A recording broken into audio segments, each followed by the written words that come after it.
Sim, na Academia Militar das Agulhas Negras, em Resende, por onde os senhores passaram. Eu só tenho aqui a pedir que Vossas Excelências não façam como a atual presidente do Superior Tribunal Militar, talvez inspirada em outras altas autoridades desse país, comece a falar fora dos autos, dar opiniões políticas sobre o que não lhe cabe, porque a palavra dela não representa o plenário do Superior Tribunal Militar. Senhor Paulo Gonet, eu quero lamentar a sua recondução. Muito. O senhor aceitou passivamente o Ministério Público Federal ser esculhambado. Não defendeu as prerrogativas constitucionais da instituição que o senhor deveria representar. Perdeu a titularidade da ação penal pública. Foi ignorado em vários momentos pelo ministro Alexandre de Moraes, que sequer consultava o Ministério Público Federal para tomar alguma iniciativa. Aí depois dava aquela vaselinada, mandava lá para o senhor opinar. A prerrogativa de proteção das garantias constitucionais, individuais e da sua própria instituição não existem mais no Brasil. Não é o Ministério Público que decide, mas é o senhor que instrui, ou deveria instruir o processo, porque nem isso está fazendo mais. Quem faz é o ministro Alexandre de Moraes em vários processos. Eu acho que, eu digo isso com tristeza no coração, os membros do Ministério Público Federal devem ter vergonha do senhor hoje, muita vergonha. Eu falei para Vossa Excelência no meu gabinete, por ocasião da outra sabatina, que Deus estava lhe dando uma oportunidade do senhor desfazer todas as injustiças que o senhor fez enquanto estava lá no TSE, representando o Ministério Público Federal. O senhor fez ao contrário. O senhor perseguiu. O senhor entrou num jogo sujo de uma pessoa que, para mim, é doente. Mas o senhor está lá. Parece cumprindo ordens dele. Eu quero dar só um exemplo de como é que o senhor não merecia estar sendo reconduzido. Teve aqui nessa Comissão de Segurança Pública o senhor Eduardo Tagliaferro, fez um monte de denúncia. Uma específica em que ele cita nominalmente o senhor, que foi a seguinte: ele teve uma matéria do Metrópolis no dia 17 de agosto, que vazou uma conversa daquele grupo de empresários que apoiavam o presidente Bolsonaro. Dia 17 de agosto sai a matéria. No dia 23 de agosto, o senhor Alexandre de Moraes executa a sua decisão. Foram mandados de busca e apreensão, bloqueio de contas bancárias, redes sociais, quebra de sigilo bancário, de todos aqueles empresários que estavam participando de uma conversa privada no WhatsApp. Aí teve aquela grande repercussão negativa. Então o ministro Alexandre de Moraes, como havia dado uma decisão apenas com base numa matéria jornalística, ele vai tentar requentar a sua própria decisão. Ele pede que o seu juiz auxiliar, o Ayrton Vieira, solicite ao Tagliaferro para preparar um mapa mental para ajudar na fundamentação da sua decisão. E ele mostrou para a gente aqui, na Comissão de Segurança Pública, eu estava sentado aí, onde o senhor está, ele mostrou para a gente que recebeu um monte de documentos para que ele produzisse esse mapa mental nos dias 26, 27 e 28 de agosto. Ele fez o mapa mental no dia 29 de agosto, mostrou para a gente aqui os metadados, para comprovar que o documento tinha sido produzido naquele dia. E sabe qual dia o Alexandre de Moraes afastou o sigilo da sua decisão, porque estava tudo sob sigilo? No próprio dia 29. Ele provou para a gente aqui que o Alexandre de Moraes fraudou a própria decisão dele. Ele tinha dado uma decisão com base na matéria de jornal, estava sob sigilo. Ele usa uma estrutura de combate à desinformação do TSE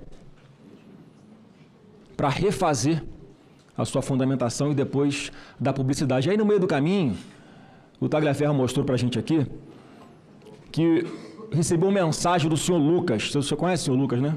É seu assessor, seu próprio assessor, procurador Gonet, cobrando o Tagliaferro, abre aspas, Dr. Paulo Gonet, vice-PGR, me pediu para entrar em contato com você, Tagliaferro, sobre um assunto que ele tratou com o ministro Alexandre hoje cedo. O ministro Alexandre de Moraes, tratando com o senhor de uma investigação que não lhe caberia. Ao juiz cabe julgar, não cabe perseguir ninguém. E o Tagliaferro anunciou daqui, ó. Eu enviei o que eles me pediram para o Gonet. Eu enviei pessoalmente para ele, para o senhor, os pedidos que o Moraes combinou com ele. Eu enviei diretamente para o WhatsApp do Paulo Gonet. Foi quando ele mostrou aqui para a gente, para essas câmeras que estão nos filmando aqui agora, as mensagens do próprio telefone dele, que ele te havia enviado para o senhor. Foi quando até vazou o seu número publicamente, sem querer, mas aconteceu. Foi sem querer mesmo. E diante dessa grave denúncia, senhor Paulo Gonet, o senhor próprio está envolvido. O que o senhor fez? Se o senhor quiser responder agora, o senhor fez alguma coisa? Nada, né? O senhor não fez nada. Ou pior, o senhor começou a investigar o próprio Tagliaferro. O senhor denunciou o Tagliaferro depois do que ele denunciou aqui. O senhor ofereceu denúncia contra o Tagliaferro por violação de sigilo funcional, coação no curso do processo, obstrução de investigação envolvendo organização criminosa e tentativa de abolição do Estado Democrático de Direito. O senhor, ao invés de investigar as graves denúncias, o senhor foi investigar quem denunciou. Igualzinho o senhor está fazendo com o deputado Eduardo Bolsonaro agora. Ele vai para os Estados Unidos, denuncia os abusos de Alexandre de Moraes e Vossa Excelência está aqui, abrindo inquérito para persegui-lo, ao invés de investigar as graves denúncias que estão sendo feitas. O senhor não tem vergonha de fazer isso? Nenhuma vergonha. Eu enviei todas essas denúncias, essa e várias outras, para o senhor. Está lá na PGR. Mandei o presidente do Supremo Tribunal Federal, quando era ainda o ministro Barroso. E não acontece absolutamente nada. Essa, senhor Paulo Gonet, foi apenas uma situação que foi aqui evidenciada. Imagina quantas outras não aconteceram ao longo dos últimos anos. Esse conluio, esse jogo combinado, essa manipulação, essa farsa. E o senhor participando de tudo isso? O senhor colaborando com a perseguição a pessoas inocentes? O senhor não sente mal de fazer isso, não? O senhor consegue chegar em casa e olhar nos olhos da sua esposa e ficar com a consciência tranquila?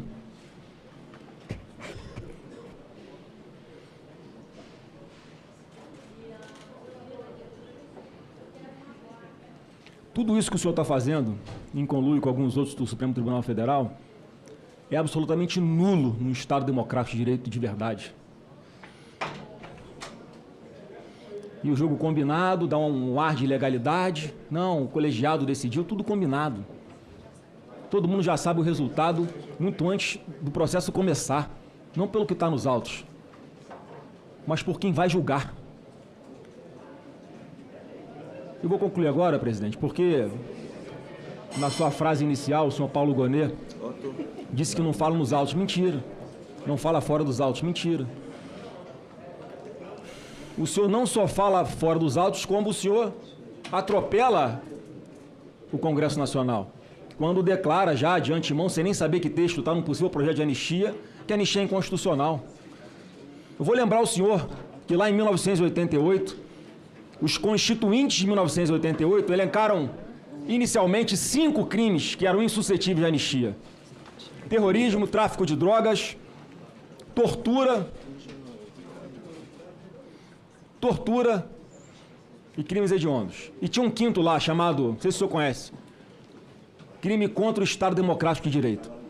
O então deputado K.O. faz uma emenda supressiva para retirar o Estado Democrático de Direito, para ficar claro que esse é um crime que podia ser, sim, passível de ser anistiado. Sabe quem votou a favor desse destaque aqui, senhor presidente Otto? Para que fosse revogado isso e nós tivéssemos hoje esse texto na Constituição em vigor, com apenas os 4 tipos de penais que não podem receber anistia? Fernando Henrique Cardoso, Michel Temer, todos esses que hoje arrotam para dizer que essa anistia é inconstitucional, como o senhor fez antecipadamente. Vários outros ícones da esquerda, porque já sabiam que naquela época, Lula também, já naquela época, isso podia ser usado de forma distorcida, como está sendo usado hoje. E eu quero deixar uma pergunta, uma reflexão para o senhor para concluir, presidente Otto Alencar. O senhor vai mesmo tirar uma prerrogativa aqui do Congresso Nacional? Eu queria que o senhor anotasse essa pergunta para responder. O senhor vai tirar a prerrogativa do Congresso Nacional para fazer o processo de impeachment contra ministro do Supremo Tribunal Federal? Porque o que está sendo dito já pela imprensa, não sei como é que a imprensa fica sabendo se o senhor não fala, né? Que o senhor vai opinar ao ministro relator no STF para dizer que somente o Procurador-Geral da República pode oferecer o impeachment de ministro do Supremo Tribunal Federal. Queria saber se isso é verdade. E se for verdade, por que o senhor está fazendo isso? Essa é a pergunta que eu tenho para fazer para o senhor, já que as outras do senhor ficou só me olhando aqui, olhou para o lado de vez em quando e não... Senador Flávio, mas não é hora dele...